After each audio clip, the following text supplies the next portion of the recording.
Trong bài học trước thì chúng ta đã biết công thức tính bình phương của một tổng. Hai biểu thức A và B bằng bình phương biểu thức thứ nhất cộng 2 lần tích biểu thức thứ nhất và biểu thức thứ hai cộng với bình phương biểu thức thứ hai. Vậy nếu là lập phương của một tổng, là con số 3 nhé, lập phương là mũ 3 biểu thức thì công thức này sẽ được biểu diễn như thế nào? Cho đi vào bài học hôm nay. Chúng ta ghi cho thầy đầu bài chương 2 hàng đẳng thức đáng nhớ và ứng dụng. Bài 7 lập phương của một tổng hay một hiệu nha.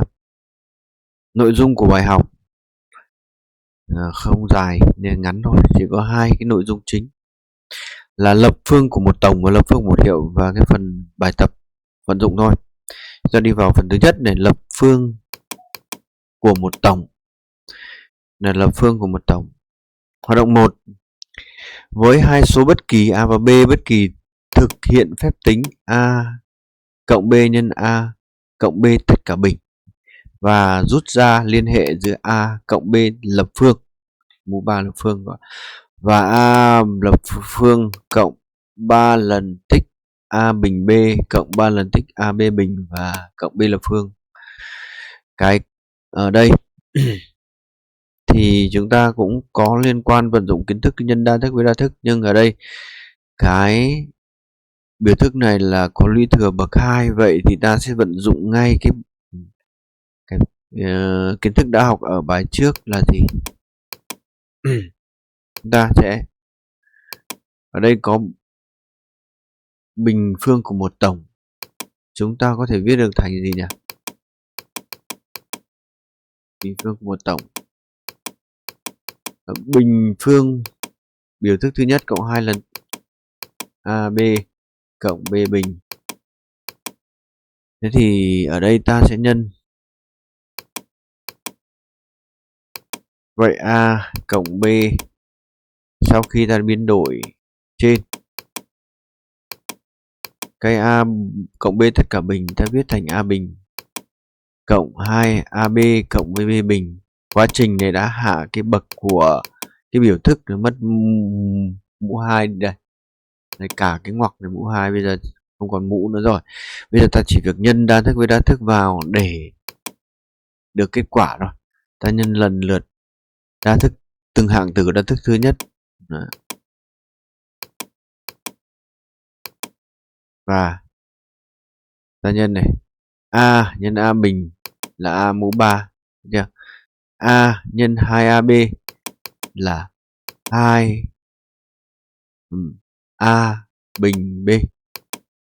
A nhân A mà, A nhân A là 2A bình B cộng với A B bình lấy A nhân B là B bình. Tiếp tục lấy B này cộng với tiếp tục B này, B nhân A là nhân B vẫn nhân với A bình là ta viết AB bình, A bình B. B nhân với 2AB là 2AB bình. B nhân với B bình là B mũ 3. B mũ 3. Như ở đây sau khi nhân xong thì ta sẽ cộng trừ các hạng từ đồng dạng với nhau này. Đây hai hạng từ này đồng dạng này. Đây là mũ của nó là 1 nhá.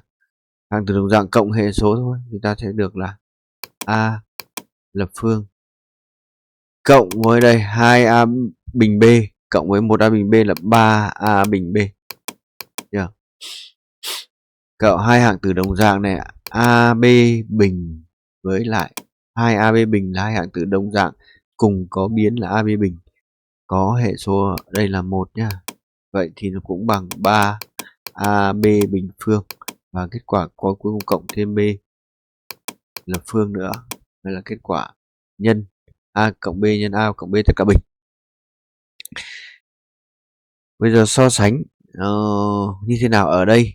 Một lưu ý, chúng ta biết A ta lại có đấy, A cộng B, A cộng B tất cả bình. Như đây là mũ 2, còn cái A cộng B này không có mũ, ta hiểu mũ là 1. Giống như là cộng x mũ nhân với x mũ 2 thôi. Chúng ta sẽ lấy hệ số là 1 này. 1 cộng 2 thôi là x mũ 3 x. Thì ở đây chúng ta cũng có a cộng b cho nên 1 cộng 2 chúng ta có bằng a cộng b mũ 3. Như vậy a mũ b mũ 3 cái chính viết được bằng chúng ta vừa phân tích rồi. Đây đúng không? Nhân hai đa thức này được cái này, mà hai đa thức này chính là a cộng b. Vậy từ đó đây rút ra kết luận a cộng b tất cả lập phương thì bằng a bình a lập phương cộng 3 lần a bình b cộng 3 lần ab bình, đúng không?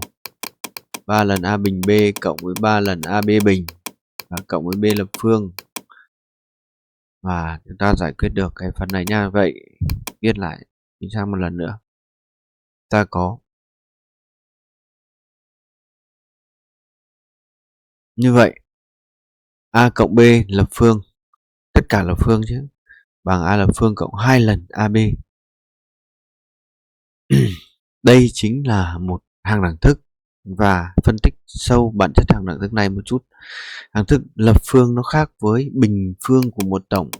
Ở bài trước chúng ta đã học bình phương của một tổng khi phân tích dạng khai triển ra thì nó sẽ được 3 thừa số, là một thừa số bình phương này cộng với 2 lần tích của a và b này cộng với b bình phương. Và có 2 hạng tử ở dạng bình phương, một hạng tử, còn lại là lấy 2 nhân với tích của 2 hạng tử. Đó. Thế là lập phương mũ 3 thì nó khác ở gì đây? Thì nó có 4 hạng tử. Đầu tiên nó thấy có 4 hạng tử so sánh này, 4 hạng tử. Và có 2 hạng tử bậc 3. 2 hạng tử còn lại đều là có 3 nhân với tích của 2 hạng tử AB.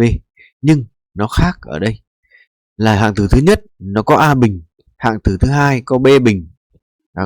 Hạng tử thứ nhất A bình B mũ 1, hạng tử thứ hai thì là A mũ 1 B bình và đều nhân với 3. Và ở đây là có dấu cộng, giữa các hạng tử là có dấu cộng. Nên phân tích bản chất của cái biểu thức này nhá. Ta chính là gọi là lập phương của một tổng. Vậy lập phương của một tổng nó khác so với lập bình phương của một tổng nhá. Bình phương của một tổng, lập phương của một tổng.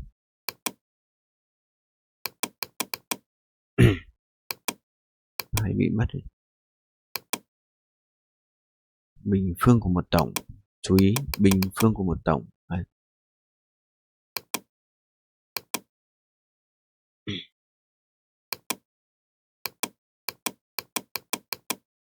Sao nhỉ?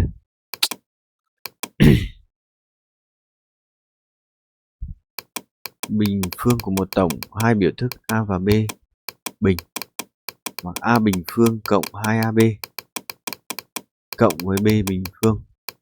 Bình lập phương của một tổng là mũ 3 lập phương của mũ 3 cũng là ab, hai biểu thức a và b. Thì một lập phương biểu thức thứ nhất này cộng 3 lần con số 3, ở đây con số 2 nhá. 3 lần tích bình phương biểu thức thứ nhất với biểu thức thứ hai cộng 3 lần tích biểu thức thứ nhất với bình phương biểu thức thứ hai và cộng lập phương biểu thức thứ hai. Này sự khác biệt nha. Chúng ta đi vào ví dụ áp dụng lập phương của một tổng để khai triển các biểu thức này. Chúng ta thấy hai ý này chúng ta thấy đều có biểu thức này có tổng rồi và mũ 3, như vậy đây chính là lập tổng, lập phương của một tổng hai biểu thức là x và 2. Tổng hai biểu thức x và 2 đều có được gọi là biểu thức. Biểu thức lập phương của tổng. Như vậy ở đây ta phân tích được a chính là bằng x và b chính là bằng 3. Ta lắp công thức vào, chúng ta có thể viết được thành lập phương một tổng a cộng b tất cả lập phương bằng a bình phương. Như vậy x cộng 2 tất cả lập phương sẽ bằng x lập phương cộng với 3 lần x bình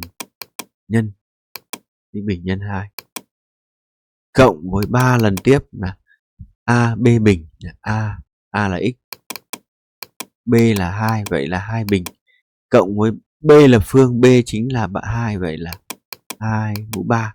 Viết gọn lại ta có 3x3 cộng với 6x bình cộng với 2 là bình phương là 4, 4 nhân 3 là 12x và cộng với 2 mũ 3 là 8. Vậy. Đây, x cộng 3 cộng 2 xin lỗi, tất cả lập phương sẽ bằng x3 cộng 6x bình cộng 12x cộng 8. Vậy tương tự bên phía bên này chúng ta cũng xác định đây rõ ràng là tổng hai biểu thức A và B và lập tất cả lập mũ 3 tức là lập phương. Như vậy nó là cái dạng hàng đẳng thức đáng nhớ lập phương một tổng rồi. Ta xác định hệ số A đây chính là 2x. Hệ số B chính là y, đúng không? Vậy ta lắp vào công thức chúng ta có 2x cộng y tất cả lập phương thì sẽ bằng 2x A lập phương là A đóng ở ngoặc cả cái A này nhá. 2x này lập phương cộng 3 lần tích của A bình B. A đâu? A là 2x. Như vậy chỗ này rất nhiều em sẽ nhầm không đúng ngoặc A nó là x mà x A này nó cũng là có nhiều thừa số, vậy ta đóng bằng ngoặc tất cả A lại. A bình B, vậy A bình B, B là y, đúng không? A bình B. Rồi cộng 3 lần tích nữa, nào tiếp tục cộng 3 lần tích A B bình, 3 lần tích A nhân A cộng với B bình, B là y bình cộng với B lập phương, B y là B lập phương lên là y mũ 3. Như vậy chúng ta có nào, ở đây thầy đã hướng dẫn công thức rồi. 2 nhân x tất cả tích của 2 và x tất cả lập phương thì 2 lập phương nhân x lập phương. Như vậy bằng 8x mũ 3. Như vậy ở đây là 8x mũ 3 này. Rồi tiếp tục 3 nhân 2x tất cả bình nhân y thì ta bỏ dấu ngoặc là bằng 3 nhân 2 bình nhân x bình nhân y, đúng không? 3 nhân 2 bình là 4 là 12x bình y. Như vậy đây sẽ cộng với 12x bình y. Tương tự ở đây có cộng với 6x y bình và cộng với y mũ 3, được chưa? Nó khai triển quan sát lại một lần nha. Chúng ta có kết quả sau khi viết phân tích áp dụng hàng đẳng thức bình lập phương của một tổng. X cộng 2 tất cả lập phương chúng ta viết được thành x lập phương. Cái này nhầm đây, cái này nhầm. Nó sẽ biến đổi nhầm rồi. 3 lần. Ồ, đây sao biến đổi nhầm ra? 2 bình nhân 2 bình. Thầy biến đổi lại cái ý A này một chút. Phải không nhỉ? Có phải nhầm không? Không phải nhầm đâu đúng không? Phải nhầm nhỉ? Rồi. Kết quả này, quan sát lại kết quả đúng này. Ở đây xác định A bằng x này, B bằng 2, đúng không? Vậy thì đây là lập phương của một tổng với A là x, B là 2. A cộng B tất cả lập phương bằng A lập phương, tức là x lập phương. 3 lần tích của A bình B. Đây A bình đây. X là A mà A bình B, B là 2. Cộng 3 lần tích của A B bình, đúng không? A B bình, A là x, B là 2 bình cộng với lập B lập phương. B là 2, vậy lập phương lên 2 lập phương. Rồi chúng ta viết được gọn lại thành x mũ 3 cộng 6x bình cộng 12x, vì là đây nhân hệ số 2 bình là 4, 4 nhân 3 12, đúng không? Đây là 2 nhân 3 là 6. 2 mũ 3 là 6 là 8. Rồi, tương tự đối với cái biểu thức B cũng tương tự. Ở đây thầy cũng đã giải thích rồi cái biến đổi cái này. Cái 2x bình này. Thì đây 2x lập phương tất cả lập phương. Ta chú ý là đối với biểu thức ở đây xác định được A là 2x, B là y, Vậy thì A bình tức là 2x tất cả bình, chúng ta phải đóng mở ngoặc cái này vào nhá. Cả cái A này là 2x, chứ không phải nếu mà các em viết là dần mất thế này nhá.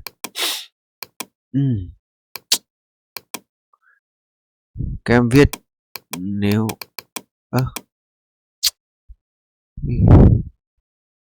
nói gì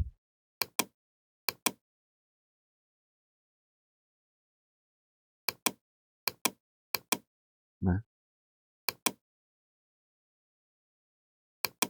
2x mũ 3 không, thế là sai này, phải là 2x tất cả mũ 3 bằng 2 mũ 3 nhân x mũ 3, đúng không? Cái này giờ trước thầy đã hướng dẫn lại cái này của kiến thức lớp 6, lớp 7 rồi. 8x mũ 3. Còn ở chỗ này 2x tất cả bình, 2x tất cả bình thì bằng 2 bình nhân x bình và bằng 4x bình. Được chưa? Cái này là 4x bình này. Và đây là 23 là 6. Vậy kết quả ở dưới này ta có 8x mũ 3 trừ 12x bình y, 6x y bình và y mũ 3. Được chưa? Ta tiếp sang và công thức lập phương của một tổng tiếp tục biến đổi nhé. Chúng ta sẽ làm thêm nhiều lần, càng nhiều thì càng nhớ ra. Và nhớ được ở đây ta xác định A đây là chỗ này là cộng chứ sao lại trừ đây, viết chỗ cộng đây thấy nha. Tự nhiên lại cộng A là x này, còn B sẽ là 2/5. Như vậy áp dụng công thức vào đây chúng ta có A bình A là phương, tức là 3 là phương, cộng với 3 lần tích 3 có số 3 nha. A bình, A là x, vậy A bình là x bình, B là 2/5, vậy nhân B vào đây, cộng 3 lần tích AB bình, A là x này, B bình, B là bình, như vậy ta phải đóng mở ngoặc là 2/5 tất cả bình nha. Nếu mà em viết, nhiều em sẽ viết thiếu thế này, 2 bình trên 5 là sai nhá. Đóng mở ngoặc cả cái B nó không phải là chỉ 2/5 2 hay 5 mà 2/5. Mình cộng với B lập phương, B là 2/5 lập phương lên cũng bình, viết trong ngoặc lập phương. Rồi chúng ta thu gọn lên x lập phương này. 3 nhân với 2/5 là thành 6/5, nhân với số nguyên với phân số nhân tử chia cho mẫu và x bình. Và còn 2/5 tất cả bình, chúng ta lũy thừa của một thương bằng thương các lũy thừa đây. 5 bình 4/25. Như vậy 3 nhân 4/25 thì được là 12/25. Cái này không thu gọn được, ta viết lại thôi. 12/25 nhân x và cộng với 4/20. Xin lỗi. Đây 125 chứ. Đây đúng 25 đúng không? Còn đây mũ 3 là 8 nha, xin lỗi là 8. X mũ 3, 2 mũ 3 là 8, còn 5 mũ 3 là 125. Đây kết quả. Tương tự đối với B chúng ta cũng có xác định được A sẽ là 3x bình và B sẽ là n trên 4, đúng không? Lập phương rồi. Đây là lập phương của một tổng hai biểu thức, đây nó có tổng đây, tổng, và đây là hai biểu thức và nó có mũ 3, tất cả mũ 3 lập phương của một tổng thì ta có. Nào, lập phương biểu thức thứ nhất 3x tất cả bình, bình rồi lại đây là A này, lập phương nó lên đúng không? A lập phương, A là 3x bình lập phương, cộng 3 lần tích này A bình, vậy thì cộng với A bình A bản thân nó có 3 bình lại bình phương lần nữa, B n trên 4 này, n trên 4 nha, cộng với 3 lần không có số 3 này, cộng 3 lần A, 3A là đây, B bình, B là n trên 4, vậy n trên 4 tất cả bình. Rồi cộng với B lập phương, B là phương, B là n trên 4. Vậy n trên 4 tất cả lập phương mũ 3. Rồi thu gọn đi, chúng ta có nào, tính nhanh chỗ này nhá. Ở đây 3x tất cả bình, lũy thừa của lũy thừa chúng ta được học rồi, ta nhìn đây, quan sát bên phải màn hình. A mũ n tất cả mũ m, lũy thừa của lũy thừa ta bằng m n nhân m. Thế đây lũy thừa mũ 3 chúng ta bằng 3x 2 nhân 3 bằng vẫn đóng trong ngoặc nhà 3x mũ 6. Như vậy nó phải là 3x mũ 6. Xin lỗi, nhầm chỗ này nhầm rồi. Chỗ này sai rồi. Mà đây thì đi 3 mũ 3 với 3x bình tất cả mũ 3. Như vậy bằng 3 mũ 3 là 27x mũ 2 nhân 3 đây. Áp dụng công thức này. Lũy thừa của lũy thừa 2 là x mũ 6. Như vậy đây là được 27x mũ 6 cộng với cái này các em tự tính ra, thầy tính nhanh nó sẽ là bằng là 93 cũng là 27x mũ 4 nhân n trên 4. Vậy 27 phần 4n đi. Cộng với đây 33 là 9. 4 là 16, 9 phần 16 x bình nhân với n bình cộng với n mũ 3 trên 4 mũ 3 sẽ là bao nhiêu? 4 16, 16 nhân 3, nhân 4 nữa. 4 nhân 2, 4 mũ 4, 64. Như vậy 4 mũ 3 là 64. Vậy kết quả cuối cùng các em quan sát lại một lần nữa. Chúng ta có kết quả như trên với AB đã xác định nha. Nó không khó, nó chỉ hơi dài, số nó to thôi. Cho cái ví dụ đã là cái biểu thức to, là cho cái ví dụ này hơi to. Để cho cái dễ hơn thì tốt hơn. Thôi được rồi. Tiếp tục nào. Chúng ta sẽ đi làm tiếp thầy phân tích nhé. Đây có x mũ 3. Thì xác định hệ số A bao giờ cũng phải đi xác định hệ số A. Đây rõ ràng là phương một tổng rồi. A là x và B là 3. Rồi, biến đổi lên. Ở đây A là x và B. Đây rõ ràng là phương một tổng nhá. A là x và B là 2y. Phần trên các em có thể tự làm được.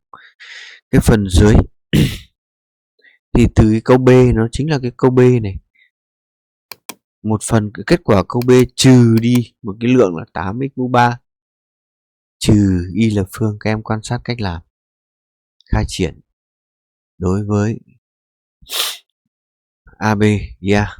A đây, B đây, B. A lập phương cộng 3 lần tích A bình B, 3 lần tích AB bình. Cái này thiếu này, cộng với 3 lập phương nữa, thiếu 3 lập phương. Đấy. Và kết quả cuối cùng ở đây. Ý B cũng tương tự, chúng ta có A là x và B là 2y. Theo có, ở đây xin lỗi, đây là 3 lập phương. Lập phương nha. Lập phương. Sửa cái này đi không?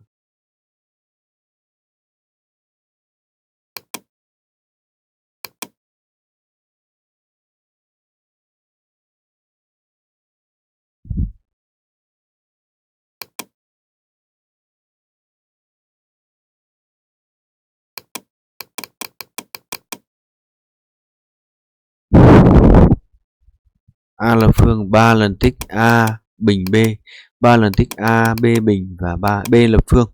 Và kết quả nó được là đây nha. Nhanh thôi, dễ thôi mà, đúng không?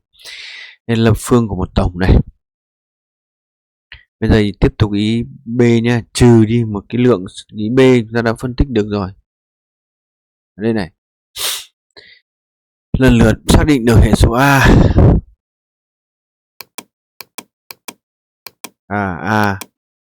B là 3, A là x. Thì A là phương chính là x là phương. 3 lần tích A bình.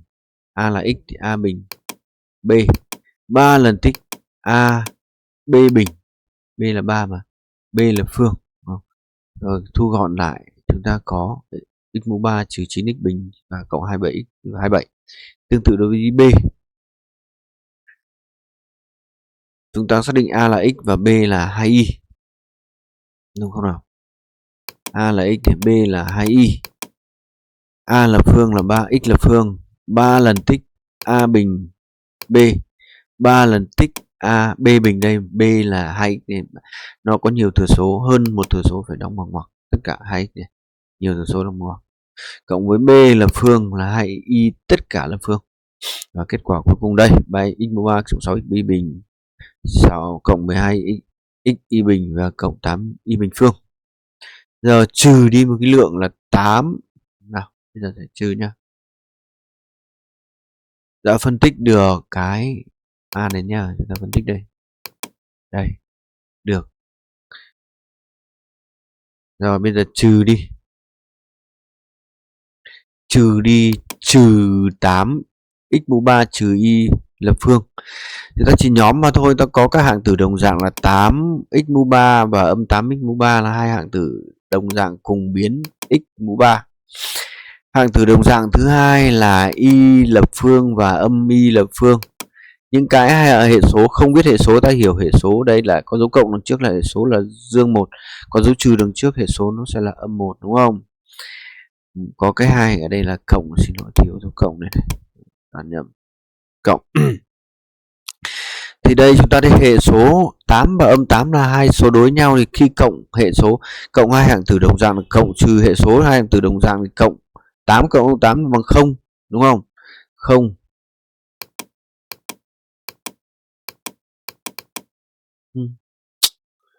Tám x mũ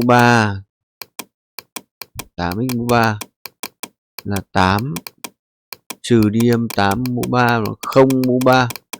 Số nào nhân với 0 cũng bằng 0. Tương tự đối với B cũng như vậy. Ở đây cũng thế, là B mũ 3 1 và âm 1 cũng như trên thôi. Và cũng bằng 0. Kết quả còn lại là 12 x bình y cộng 6x bình D cộng trừ đa thức. Áp dụng hàm đa thức nhá. Biến đổi lại. Bây giờ trước khi thầy phân tích trước đã.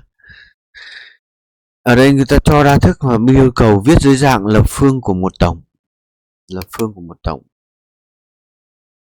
Đều cộng rồi, bây giờ muốn viết đường lập phương của tổng ta phải chỉ ra được trong cái biểu thức này thì có hai hạng tử là lập phương dưới dạng viết được dưới thừa mũ 3 đấy. Hai hạng tử còn lại phải xuất hiện thừa số 3 và nhân với A bình B này. Ta xác định được AB nhá, thì ta nhân với 3 lần AB bình.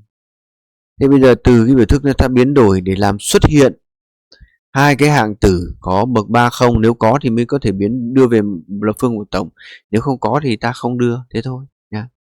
Ta có 1 thì bằng 1 mũ 3, đúng không?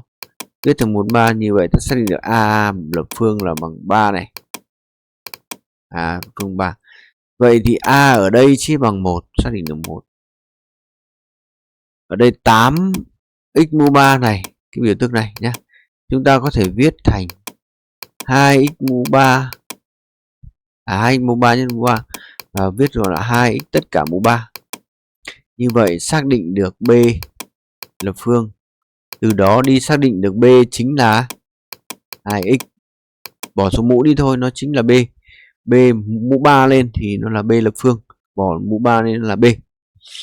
Như vậy ta đã xác định được AB rồi, ta lắp vào đây thôi. Nào bây giờ 1 bình này là lập phương này. B là 2x mũ 3 tất cả mũ 3 lập phương này. Còn cái này rất đơn giản rồi, ta cộng 3 nha, cộng 3. A đâu? A là 1. Chúng ta cứ xác định 1 và viết 1 vào đây sau khi ta xác định hệ số AB rồi. 1 bình, đúng không? B là gì? 2x. Đến 3 AB bình, A là 1, B là 2x tất cả bình cộng với 2x tất cả lập phương. Vậy bằng 1, lập phương cũng là 1 này. 1, vậy A thì bằng A cộng B tất cả bình phương. Nào vậy A là 1, B là 2x đúng không? Vậy A cộng B tất cả lập phương. Đấy là biến đổi về dạng lập phương của một tổng đấy. Xác định được hệ số A này, B này, A, B tất cả lập phương.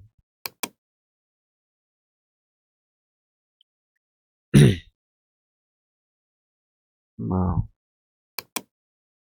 dài. Cho biến đổi cái này ra 6 ra thôi thì thành là chính là bằng 2. A và B. Đây thiếu này 2x. Đây thiếu số x.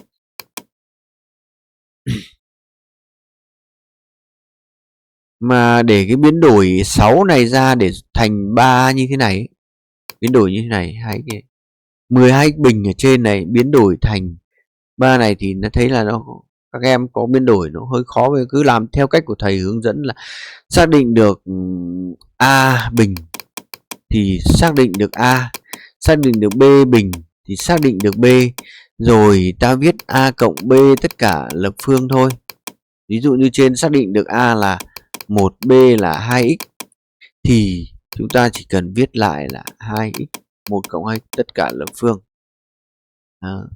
Còn các bước biến đổi như trên, lắp vào, lắp 3 vào, lắp 3 rồi lắp A bình B vào, nhân A bình B vào, lắp 3 nhân AB bình vào, B lập phương vào thôi. Một cái nữa xác định này, ở đây có nhìn ngay chúng ta thấy có x bình phương, như vậy ta đấy có thể gán đây là A đi, A lập phương, như đây có x lập phương đã. Rồi cái 27y này ta dễ dàng nhìn thấy là 27 chính là 3 mũ 3 B. Như vậy ta vào 3y tất cả lập phương. Như vậy ở đây chúng ta có thể viết được thành 3y tất cả lập phương 27. Như vậy còn hai số còn lại ta chỉ việc lắp thôi. Chúng ta phân tích như thế này nhé cho nó dễ này. Ta đã xác định được A này. A lập phương ở đây là x mũ 3 thì A xác định được sẽ là x. B lập phương thì suy B là 3y đúng không? Như vậy ta lắp trên đây như thế nào? Dựa công thức này có số 3 này cộng 3 này nhá. A ta lấy A bình B. Vậy ta xác định được A rồi, ta viết A bình B, A bình vào đây. Nó có A bình mà. B là bao nhiêu? B là 3y. Như vậy viết B vào đây. Các em thử nhân vào xem nó có đúng bằng 9 bình x bình y không, đúng không? Như vậy nhưng mà ta khỏi phải phân tích, ta lấy nó lắp vào thôi. Cộng 3 A nhân x bình y B mũ 3. Đây B lập phương. Như vậy xác định là AB rồi. A đây, B đây. Chúng ta lắp vào đây bằng A cộng B tất cả lập phương. Đấy, rất đơn giản đúng không? Để dùng mẹo thì nhanh hơn là phân tích dài dòng. Nó có kết quả bằng x cộng 3y tất cả lập phương. Đây. Số phân tích này thầy đã hướng dẫn rồi. Lấy 3 lắp vào A vào B, AB bình B, xác định được A lập phương và xác định được A thôi.